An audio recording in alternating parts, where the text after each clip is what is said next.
Shri Sai Satcharita, the wonderful life and teachings of Shri Sai Baba. Chapter 20, Das Ganu's problem solved by Kaka's maidservant. In this chapter, Hematpant describes how Das Ganu's problem was solved by Kaka Sahib Dikshit's maidservant. Preliminary. God was originally formless. He assumed a form for the sake of bhaktas. With the help of Maya, he played the part of an actor in the big drama of the universe. Let us remember and visualize Shri Sai. Let us go to Shri and see carefully the program after the noon Aarti. After the Aarti ceremony was over, Sai used to come out of the masjid and standing on its edge distribute udi to the devotees with very kind, gracious and loving looks.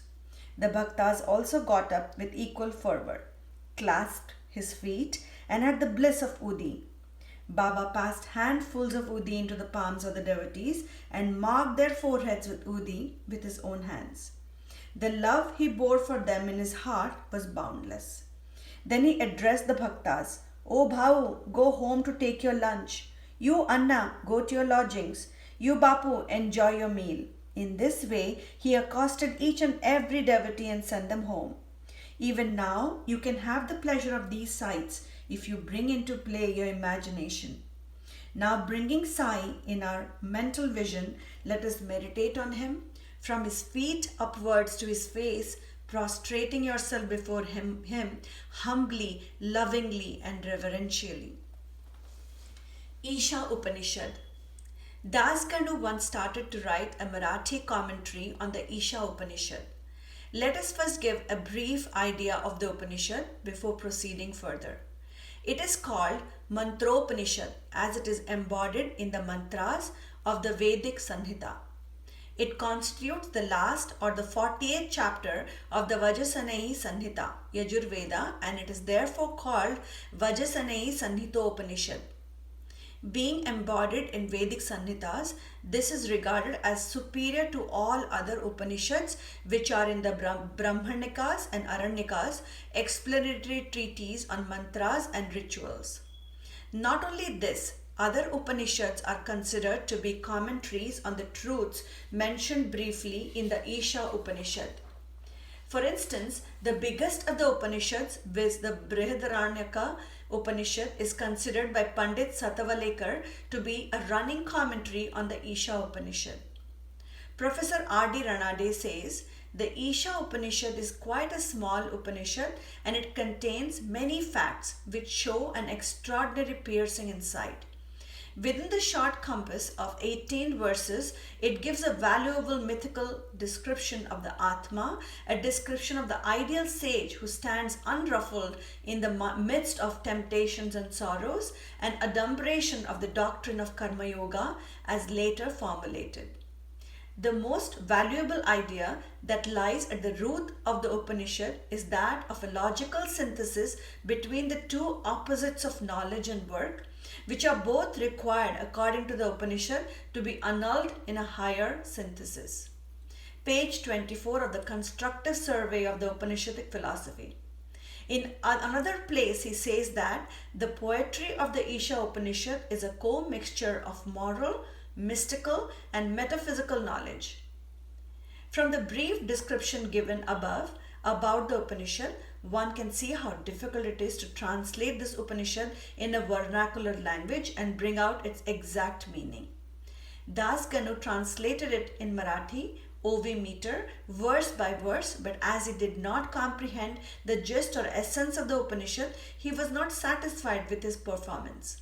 On being dissatisfied, he consulted some learned men regarding his doubts and difficulties and discussed it with them at great length. They did not solve them, nor did they give him any rational and satisfactory explanation. So Das Ganu was a little restless over this matter.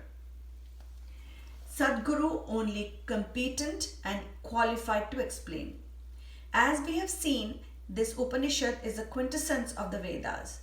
It is the science of self-realization. It is the skith or weapon which can rend asunder the bondage of life and death and make us free.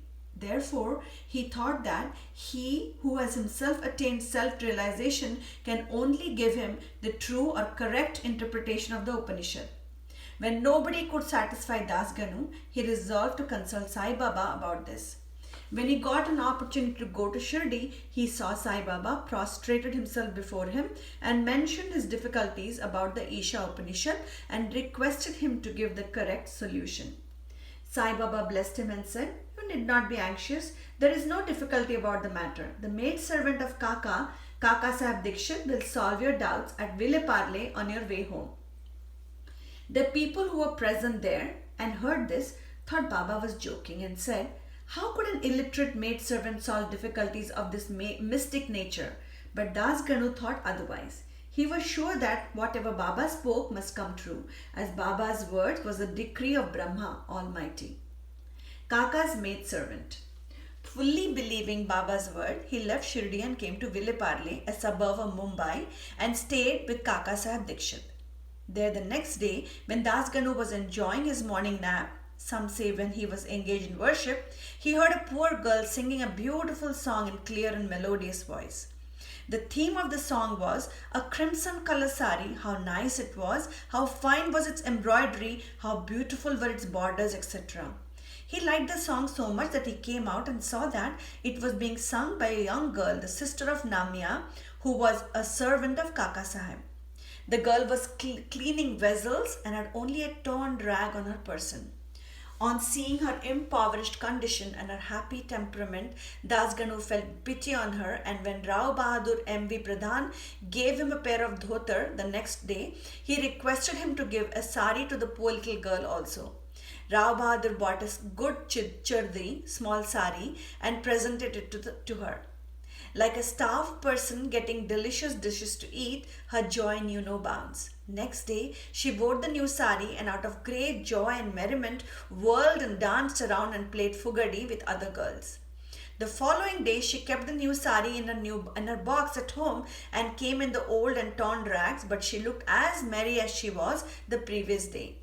On seeing this, Das Ganu's pity transformed into admiration. He thought that the girl being poor had to wear a torn rag, but now she had a new sari, which she kept in reserve, and putting on the old rag, strutted about, showing no trace of sorrow or dejection. Thus, he realized that all our feelings of pain and pleasure depend upon the attitude of our mind. On thinking deeply over this incident, he realized that a man ought to enjoy whatever God has bestowed on him in the firm conviction that he besets everything from all sides, and that whatever is bestowed on him by God must be for his good. In this particular case, the impoverished condition of the poor girl, her torn rag, her new sari, the donor, the doni, and the deal were all parts of the Lord and pervaded by him. Here Das Ganu got a practical demonstration of the lesson of the Upanishad, the lesson of contentment with one's own lot in the belief that whatever happens is ordained by God and is ultimately good for us. Unique method of teaching. From the above incident, the reader will see that Baba's method was unique and varied. Though Baba never left Shirdi, he sent some to Machindragarh, some to Kolhapur or Sholapur for practicing sadhanas. To some he appeared in his usual form, to some he appeared in waking or dream states, day or night, and satisfied their desires. It is impossible to describe all the methods that Baba used in imparting instructions to his bhaktas. In this particular case, he sent Das Ganu to Ville Parle, where he got his problem solved through the maid servant. To those who say that it was not necessary to send away Das Ganu and that Baba could have personally taught him, we say that Baba followed the right or best course, or how else could Das Ganu learn a great lesson that the poor maid servant and her sari were pervaded by the Lord. Now we close the chapter with another beautiful extract about the Upanishad. The ethics of the Isha. One of the main features of the Isha Upanishad is the ethical advice it offers, and it is interesting to note that the ethics of the Upanishad are definitely based upon the metaphysical position given in it. The very opening words of the Upanishad tells us that God pervades everything. As a corollary from this metaphysical position, the ethical advice it offers is that a man ought to enjoy whatever God bestows on him in the firm belief that as he pervades everything, whatever is bestowed on him by God must be good. It follows naturally that the Upanishad forbids us from coveting another man's property. In fact, we are fittingly taught here a lesson of contentment with one's own lot in the belief that whatever happens is divinely ordained and hence it is good for us. Another moral advice is that man must spend his lifetime always in doing action, especially the karmas enjoined in the Shastras, with resignation to his will. Inactivity, according to this Upanishad, would be the canker of the soul. It is only when a man spends his lifetime in doing actions in this manner that he can hope to attain the ideal Naishkarmya.